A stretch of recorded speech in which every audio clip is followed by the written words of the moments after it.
Over the past year, the economy has been growing at a strong pace, the unemployment rate has been near record lows, and inflation has been low and stable.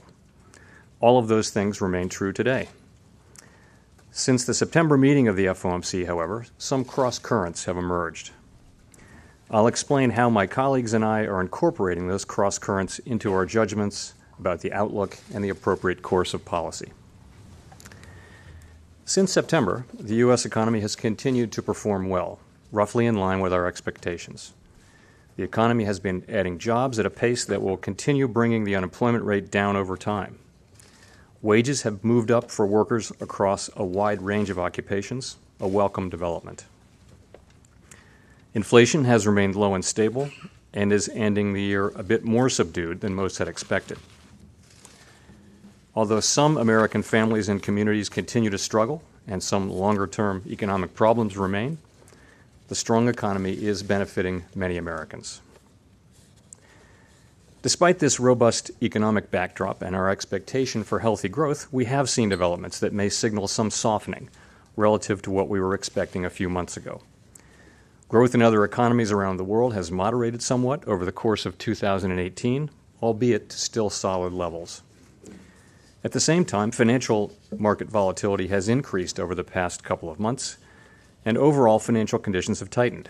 That is, they have become less supportive of growth.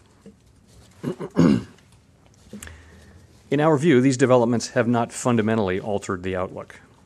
Most FOMC participants have instead modestly lowered their growth and inflation forecasts for next year.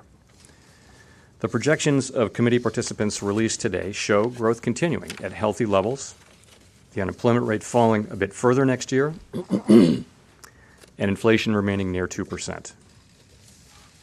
The projections also show a modestly lower path for the federal funds rate, which should support the economy and keep us near our goals.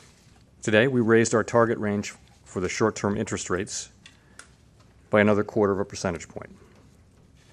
As I've mentioned, most of my colleagues expect the economy to continue to perform well in the coming year. Many FOMC participants had expected that economic conditions would likely call for about 3 more rate increases in 2019. We have brought that down a bit and now think it is more likely that the economy will grow in a way that will call for 2 interest rate increases over the course of next year. What kind of year will 2019 be? We know that the economy may not be as kind to our forecasts next year as it was this year. History attests that unforeseen events as the year unfolds may buffet the economy and call for more than a slight change from the policy projections released today. With that caveat, there are 2 important differences in the policy outlook today versus next year. In early 2018, we saw a rising trajectory for growth. Today, instead, we see growth moderating ahead. FOMC participants, along with many other forecasters, had long predicted some moderation of growth in 2019. The additional tightening of financial conditions we've seen over the past couple months, along with signs of somewhat weaker growth abroad, have also led us to mark down growth and inflation projections a bit. The median of FOMC participants' projections shows growth of 3% this year and 2.3% in 2019. With growth remaining next year above its longer-run normal value, the unemployment rate is projected to fall a bit further to 3.5% by the end of 2019. Inflation in the median projection remains near 2%. Second, the economy has continued to strengthen this year, and given our 4 rate increases and the ongoing reduction in our portfolio, monetary policy will be providing a smaller boost to the economy in 2019.